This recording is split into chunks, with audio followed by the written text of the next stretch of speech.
I don't know what's going to happen. But something is. Something big. The name of the ship's the Honolulu Star. That's right. The Honolulu Star. She's sailing in the morning. I'll have something more definite before the day's out.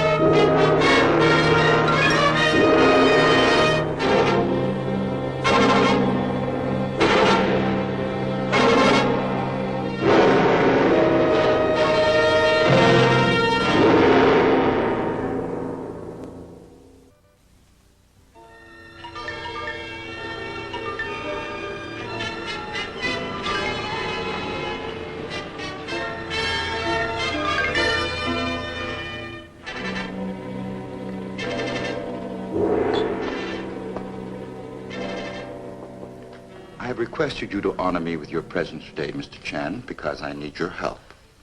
Your most flattering request makes me the honored one. How may I be of assistance to you? It is a question of murder, Mr. Chan. This morning, a young Chinese steward serving on the freighter Honolulu Star was shot to death. It is my desire to see that justice is done. May I apologetically remind you that the local police are most efficient? It is my belief that the answer lies not here, but aboard the freighter itself. It sails for Honolulu tomorrow. May I humbly request why you believe this? The steward had telephoned the ship's insurance company, reporting suspicions that some disaster was to overtake the vessel. Unfortunately, he will not be here to verify those suspicions. One more question, please. Your interest, it stems perhaps from some financial involvement with the ship or its cargo? No, Mr. Chan. It is related to the dead man. Oh? He was my son.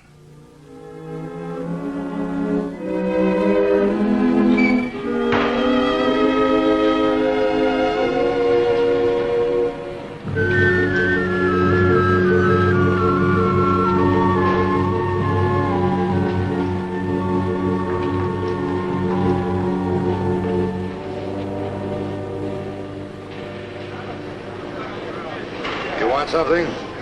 Would you be so kind as to direct me to the captain, please? You a passenger? Well, so my ticket insists. He's up on the bridge. Follow me. Thank you. This way, mister. Wait here.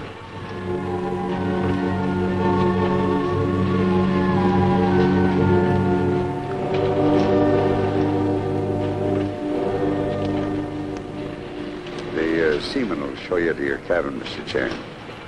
I'm afraid our accommodations are not as plush as a liner.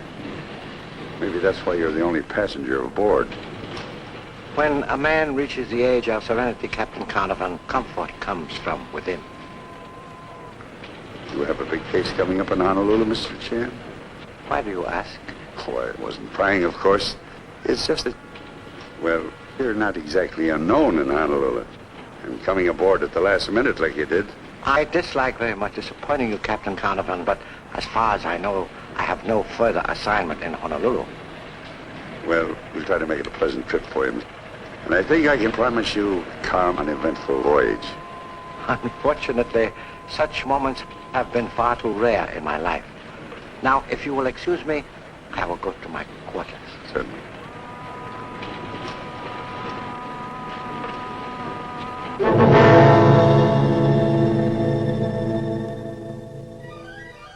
You should have finished your reports before sailing, Mr. Flynn, not after. I know that, sir. I didn't have time. I don't want any excuses, Mr. Flynn. If you can't... Oh, come in and join us, Mr. Chan. You've met my chief engineer, Mr. Flynn? Oh, yes, I've had the pleasure. Why, you clumsy stupid. Can't you serve a bowl of soup without spilling it? I'm sorry, Mr. Chan, but it'll be a clear day on the Horn when this outfit gives me a decent steward. You had similar difficulties with your last steward, Captain? He got himself shot. One could hardly blame the ship's owners for that. Must have been a gambling debt or smuggling racket. Maybe some woman. I don't know. Must be very comforting to know it had nothing to do with your ship.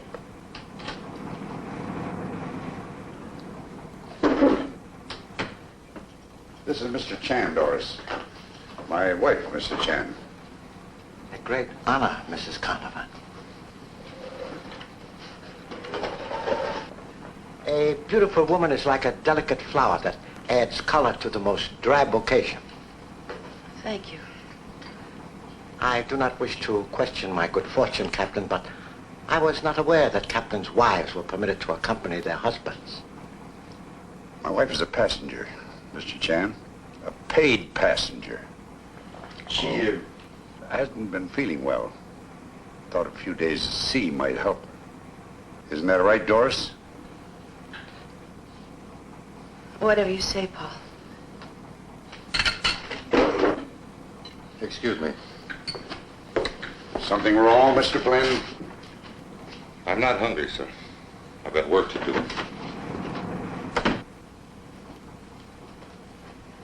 It is most regrettable that Mr. Flynn is without appetite. I am finding this dinner most enjoyable. Perhaps it is due to the relaxed and peaceful atmosphere of a ship at sea. Radio wanted me to tell you there have been some storm warnings coming in, Paul. I'd better check on it. Excuse me.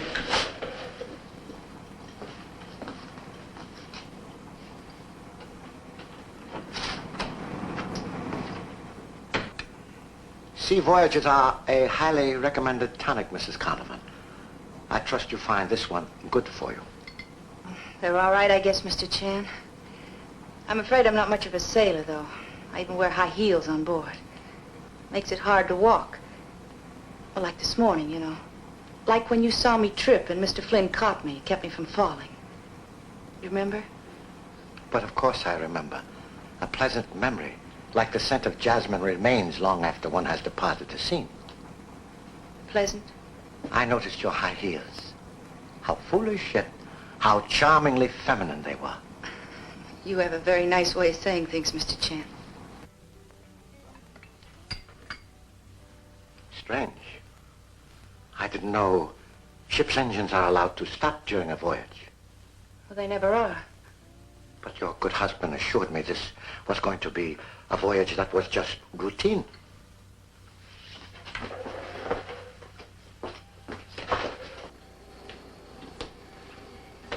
Are you going to take all day to tell me what happened, Mr. Flynn? It's the thrust block, sir. It's seized up. And how did that happen? I don't know, sir. But it was frozen solid. We can't go on under our own power. Then get below, mister, and find out why that thrust block froze up. Yes.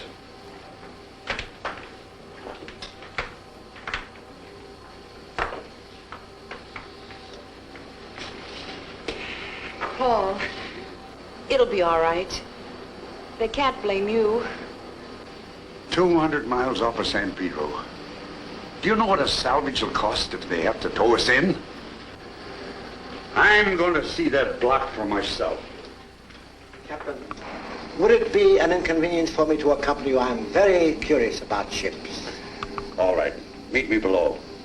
I'll stop at radio and find out about the nearest ship.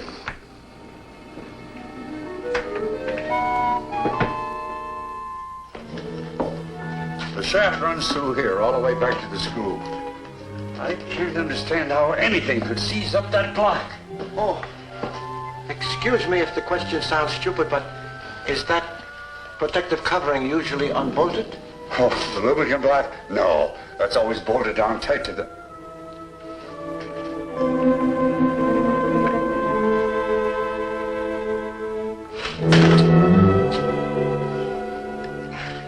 Dirt. The lubricant block is filled with... It's loaded with dirt. So, Mr. Flynn couldn't find out the trouble, eh? Well, I'm going to find Mr. Flynn. I've got a few questions I want to ask him.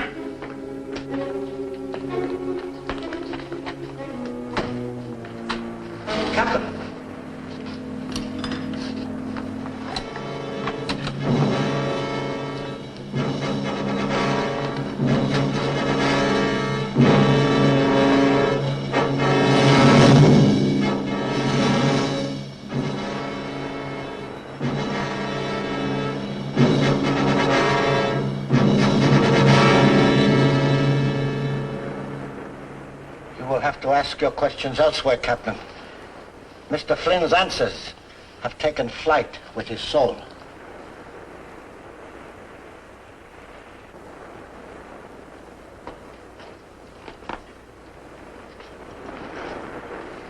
Everything is going to be all right, Doris. An accident. Nobody's fault. It just happened.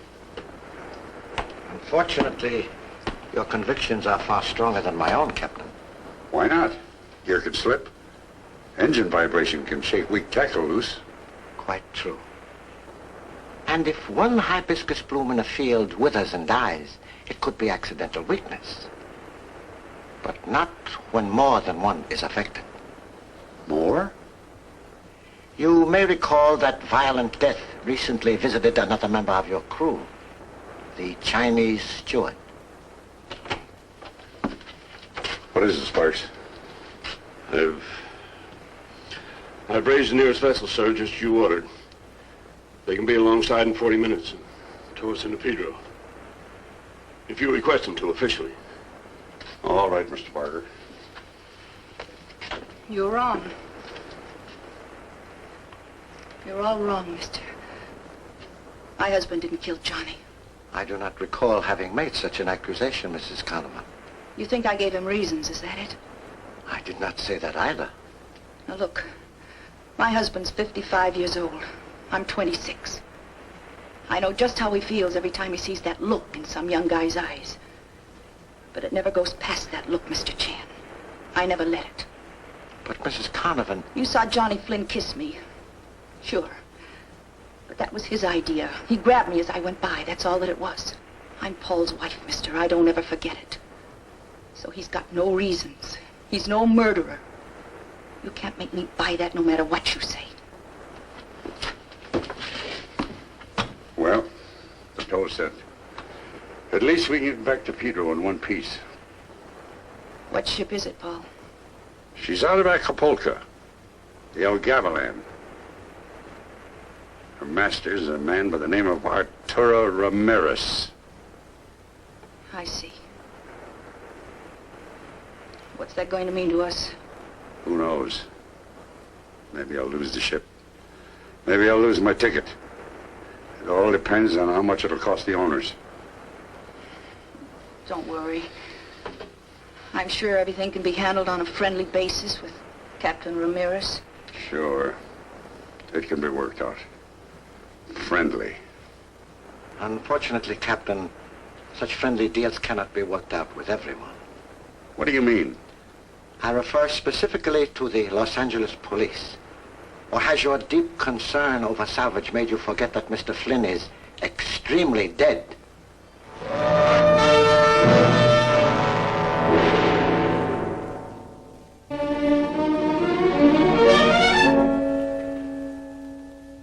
It is said that sorrow follows sorrow, Mr. Chan, but death follows death. So it is found in life. So you have found it on the Honolulu Star. Will you be kind enough to keep me further informed? May I request one small favor, please? You undoubtedly have many acquaintances in the harbor area. It is so. It might be of interest if a certain Captain Arturo Ramirez has friends aboard the Honolulu Star. I will make inquiries.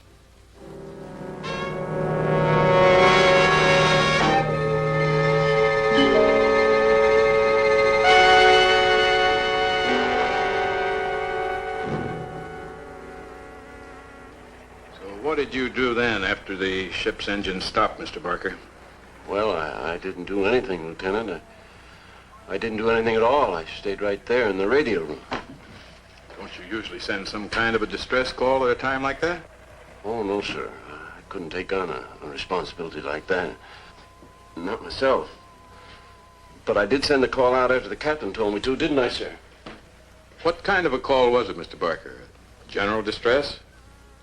Why, yes. I radioed our position, asked any ships nearby to make contact with us, and well, the El Gavilan said she'd take us into Pedro. Did you see the engineer, Johnny Flynn, during that time? Oh, no, sir. I didn't see him until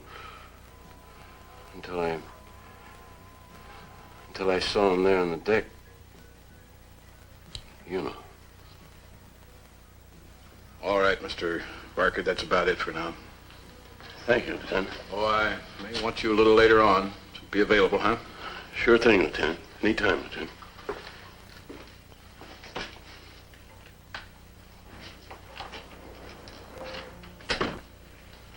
You don't need me in here. I've got things to do. Perhaps like making that friendly deal with Captain Ramirez? Any objections? Oh, no, none whatsoever. But the insurance underwriters have. They dislike the claim for $150,000 which Captain Ramirez has filed. 150? Do not be alarmed, Captain. They told me they have no intention of paying. Not until the possibility of collusion has been entirely eliminated. Collusion can be a great big dirty word, Charlie. So is murder, Lieutenant. You know, I am always amazed at the aptitude of sailors for making excellent coffee. You say I cooked up this deal with Ramirez to split the salvage fee? Someone aboard your ship could have made friendly arrangements.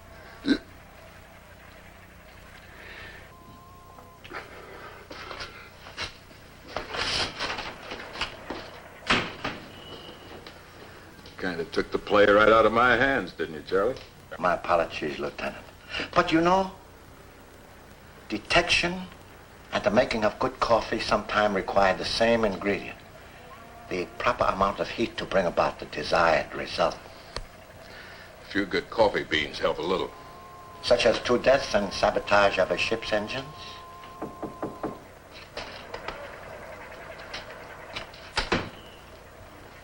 Flynn's death could be either murder or accident, and you could never prove sabotage. So we got no coffee. We still have the known killing of Mr. Kim's son and the theory of possible collusion. Also, Mr. Kim reports that at one time, Captain Ramirez made Los Angeles Harbor his headquarters. Lots of skippers still do. Not all of them were friendly with a certain waitress whose name is now Doris Carnarvon. What did you tell him? What did you tell him? Tell who, Mrs. Carnarvon? My husband. What did you say to him in here? What did you say? Nothing to get alarmed about. Well, then why did he take his gun? Why did he say he was going to kill Arturo Ramirez?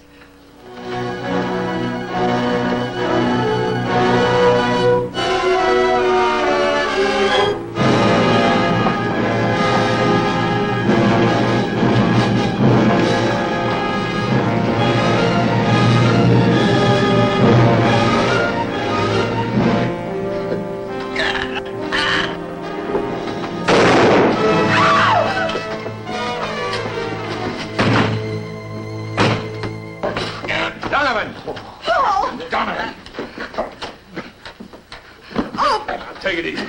Oh, you didn't have to do it. You didn't have to. Tried to kill me. Why would he do that? He tried to kill me.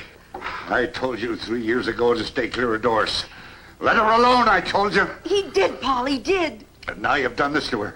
You had it coming for doing this. But he didn't do anything. I swear he didn't do anything. I don't know what he's talking about. He comes in here like I don't know what. He tried to kill me, that's all I know. And I will. That's a promise. I will. No, Paul, you're wrong. Just what is it you think Captain Ramirez has done, Captain Carnarvon? You told me. Collusion, you said. The deal they made to split the salvage fee. I should have known. A young and beautiful girl like her, she wouldn't have any use for Oh, it. no, Paul, you're wrong. Then you believe, Captain Carnarvon, that you love your wife better than she loves you. Wasn't her fault, Mr. Chan. I should have known. Then please answer me this question. Why should she insist that you are innocent of the murder and yet you accuse her of committing the same crime? But I didn't say that she... Captain Carnarvon, 2 men were murdered aboard your ship. Ramirez was at sea. If there was collusion, then only his confederate would be guilty.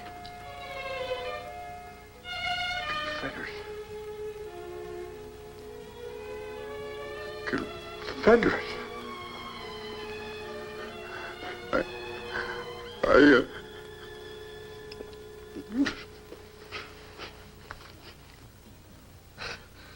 Somebody do me a favor and tell me what's going on. I don't get any of this.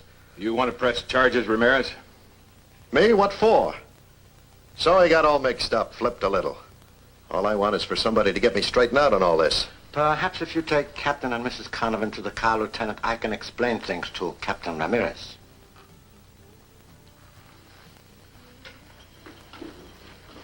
About time we all got a little fresh air, huh?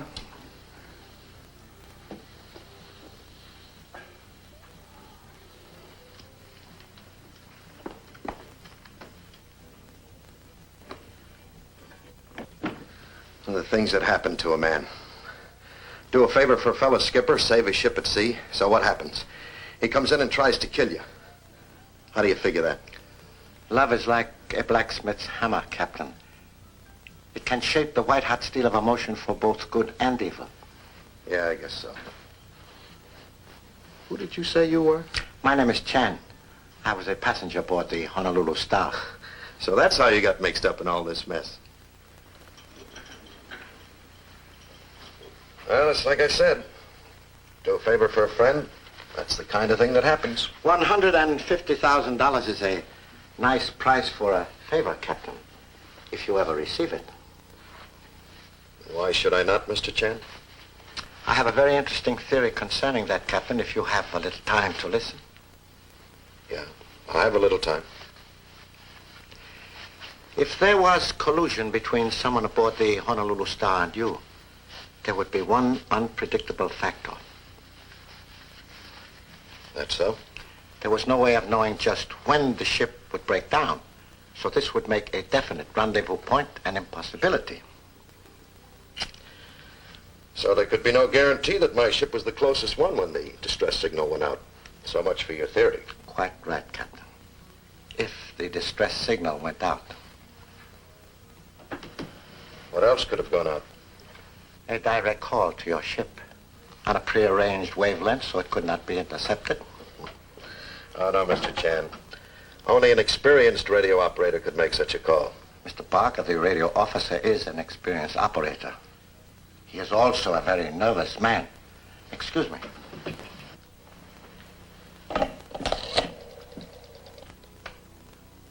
Would you get me Coast Guard headquarters, please? Yes, it could be called an emergency, thank you. And what is the Coast Guard to do with all this? If they show no record of a distress call and other ships were closer than yours, then Lieutenant Kovacs will have very little difficulty making the nervous Mr. Barker talk. Oh, yes, hello, would you get me Mr. On second thought, it will not be necessary. Thank you for your trouble. If Ed Barker didn't hesitate at killing two men because they learned of our plans, why should I hesitate over one, Mr. Chan? Captain Ramirez, under the present circumstances, I'm at a loss for words. So I would naturally...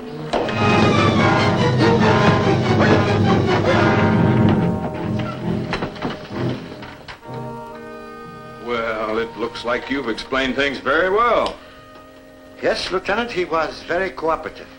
He even gave me the name of his accomplice. Yes, Mr. Ed Barker. That's so? Well, just as soon as we've put the good captain on ice, we'll pick up Mr. Barker. Let's go, Ramirez. I shall join you in a moment, Lieutenant. Take your time, Charlie. Hello? Mr. Kim? Mr. Chan. I have the honor to inform you that your son's ancestors may now rest in peace.